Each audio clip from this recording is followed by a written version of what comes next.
لەسەر ئاستی حکوومەتی فیدرال کاردانەوەیەک هەیە بەوەی کە مەسەرەن بەڕێز مستەفا کازمی باسەوە ئەکات کە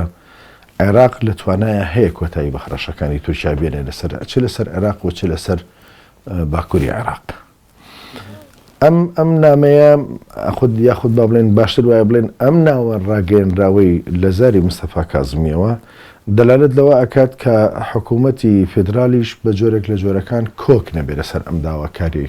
حکوومەتی ئەنقەرە کە لە زاری ئەم شاندەوە خراپێ دەڕۆ بۆ حکوومەتی فیدرال. ئەگەر ورتر سەیری مەسەلەکە بکەین جگە لە سەلماندنەوەی ئەو ڕاستی کە بەردەوام استراتیژێتی سەربازی و استراتیژێتی شەڕەنگێزی ئەنقەرە لە هەوڵی بە هەرێمایەتیگرنی کێشە ناوخۆیەکانی ناو تورکیایەوە بەردەوام لە سەرەتایی دەست بەکاربوونی ئاکەپەوانێ بۆ فەرمانڕەوایەتی لە ئەنقەرە لە پاشەکشەیە بۆ بەرامبەر بە هەموو پرسە سیاسی و مەدەنی و دیموکراسیەکانی ناو ئەو وڵاتە و لە هەمان کاتیشا خەریکی هاویشتە دەرەوەی بە هەرێمایەتیکردنی کێشە ناوخۆیەکانی خۆی بووە و بە سوود وەرگرتن لە ئەو هەلومەرج و دۆخە نەخوازرا و ناهەموارەی کە هەرێکە لە وڵاتانی هەرێمایەتی و دراوسەی تورکیا کە سووریا و عێراق بە دیاریکراوی پیاەتی ئەپەڕن لە هەوڵی ئەوەیە بووە کە سوود لەو هەلومەرجە نەخوازراوە وەربگرێت و بیان کاتە بەشێک لەو پیلانجێڕێ استراتیژێتی هەرێمایەتی کە تەوزیفیان بکات لە خزمەتی چارەسەرکردن و یاخود لە خزمەتی کردنیان بە بەشێک لەو ئیرادەی شەڕێکە لە ئەنقەرەوانەیە سەرپەرشتی ئەکرێت. ئەو بەشی کە تورکیا لە عێراق داگیری کردو ئەو مداخەلاتانەی کە لە شەڕی داعش و لە پشتیوانی گروپە تونڕەوەکانە هەمیوەک و فشارێک بەرامبەر بە حکوومەتی ناوەندی و حکوومەتی ناوەندیش حکوومەتێکی یەکگرتووی پتەو نییە و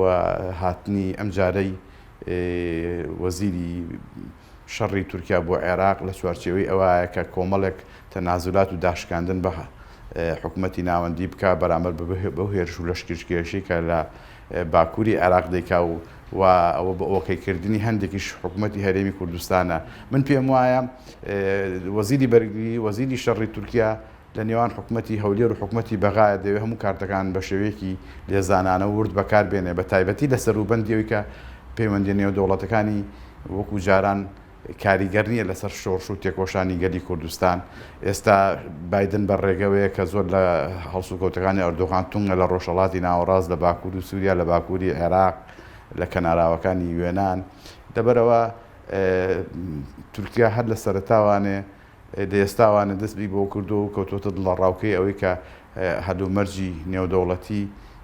وەکو جاران بۆ تورکیا دەست نادا و ڕەنگە ئەو پشتیوانی کە چەندین ساڵە لەژێر ناوی تیرۆر و دژایەتی گەلی کوردستان و کەمایەتی و نەتەوەیەکانی تورکیا و ناوچەکە ئیکا ڕەنگە وەکو جاران بۆی سەر نەچێ و هەم گەلانی دنیاش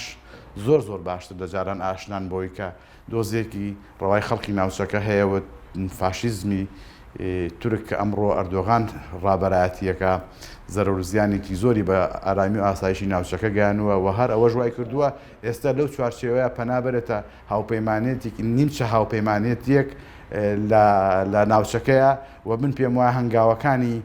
پاش ئەوە دێکە ئۆکەی ئێرانیشی هەیە ئێرانیش لەو هێڵایە لەگەڵ تورکیایە نەخێر پشتیوانی نێودەوڵەتی نابێ ئەوەی کە هەیە چەند دەوڵەتێکن پێشتر یارمەتیان داوە پێشتر ئەو بینیمان دەوڵەتی ئەمریکا لە ڕێگەی ترامپەوانێ زۆر ئاسانکاری بۆ کرد نەیهێشت گەمارۆکانی لە کۆنگرێس تێپەڕێ لە بێتە بڕیار مەسەلەی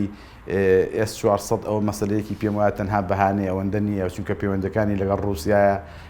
بە تەنسیق بووە لەگەڵ پۆتین لەگەڵ ترامپە